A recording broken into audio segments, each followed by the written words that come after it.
2009లో గెలిచాడు, 2011లో గెలిచాడు, 2014లో గెలిచాడు, 2019లో గెలిచాడు.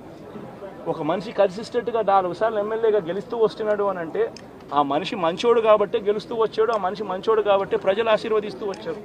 అటువంటి వ్యక్తిని తీసుకొని వచ్చి తప్పుడు కేసులలో ఈ మాదిరిగా బిగించడం ఎంత మటుకు ధర్మం?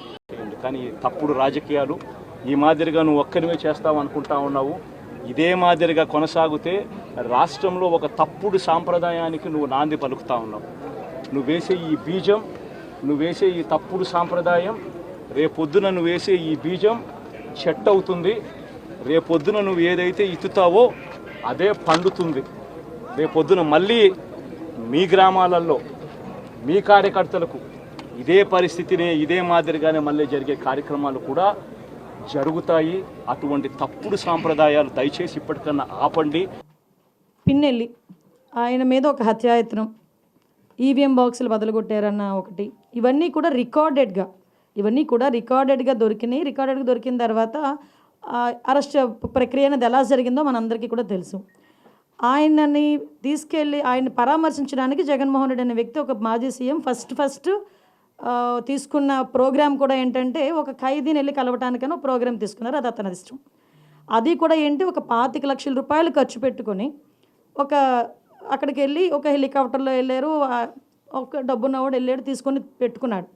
నేను ఇక్కడ ఏమంటానంటే యాక్చువల్గా పిన్నెల్లి గారికి ఉన్న ములాఖాతులు టైం అయిపోయింది.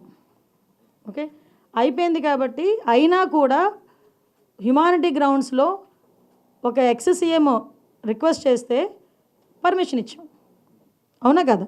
ఇంతకుముందు చంద్రబాబు నాయుడు గారిని అక్రమంగా జైల్లో పెట్టినప్పుడు కుటుంబ సభ్యులకి 3వ ములాఖాత్ ఇవ్వాలంటే ఇచ్చేవారు కాదు. కానీ ఈరోజు మేము ఏం చేసాము, అతను రిక్వెస్ట్ అంటే అతనికి పర్మిషన్ లేదన్న సంగతి కూడా తెలుసుకున్న తర్వాత కూడా అతను రెడీ అయ్యారంటే అక్కడ గలాటా సృష్టించడానిక? మేము యాజ్ పర్ రూల్కి పైకి వచ్చి హ్యుమానిటీ బేసిస్ మీద ఇచ్చాం. కోర్స్ ఈరోజు మేము చాలామంది చెప్తున్నారు దండోపదండాలకు వెళ్తున్నారు, అలాగే వెళ్తున్నారు, ఇలాగ వెళ్తున్నారని.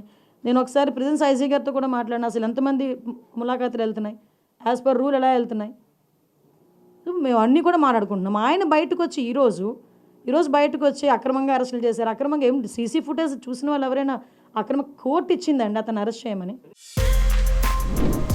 For more videos like this, subscribe Big TV channel.